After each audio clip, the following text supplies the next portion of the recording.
එන්න අපි අද ෂෙලෝගේ මෙලෝගේ කූඩු අස් කරමු. ඉතින් මේ ඉන්නේ ෂෙලෝට ඇවිදින්න බෑ. කොන්දෙන් පහළ කොටස පණ නැහැ. මේ ආව අපි වෙට් ටිෂුස් වලින් ක්ලීන් කරනවා. මගේ වීඩියෝස් බලලා අනිත් අය නම් සාමාන්‍යයෙන් දාන්නවා. ඉතින් මේ වෙට් ටිෂුස් වලින් ක්ලීන් කරන මේ වගේ දේවල්. මේ උදේ කෑමෙන් පස්සේ ඒගොල්ලෝගේ කේජස් අස් කරන්න තමයි යන්නේ. ෂෙලෝයි මෙලෝයි යාළුවෝ. මෙලෝ කියලා කෙනෙක් ටිකක් කපටියා. එනට හරි හොඳ ළමයා. ඉතින් එයා නම් තාමත් කැතීටරයක් ආධාරයෙන් තමයි චූ දාන්නේ. ඔය විදිහට ඒගොල්ලෝගේ ෂීට්ස් අස් කරලා ඔන්න ඊළඟට සූදානම මේ පුංචි පැංචු දෙන්නට සෙල්ලම් කරන්න ටොයිස් දෙන්න.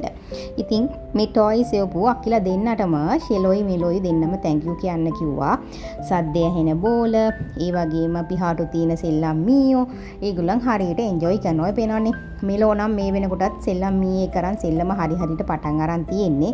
ෂෙලෝ ඉතින් මං කියවන ටිකක් දඟයා කියලා එයා පොඩ්ඩක් එහෙට මෙහෙට දුව මම පස්සේ ඉඳ තමයි දඟලන්නේ. ඉතින් මම හැමදාම කියනවා වගේ මේ ආබාත පුරු පුංචි බබාලා ජීවත් වෙන්නේ හරිම ටික කාලයයි. අපිට පුළුවන් ඒ ටික කාලේ ඒගොල්ලන්ට ආදරය කරුණාව සෙනෙහස දීලා මේ ලෝකෙන් යන දාට ආදරය තියනවා කියලා දෙන හැඟීමත් එක්ක ඒගොල්ලන්ට යන්න දෙන්න විතරමයි.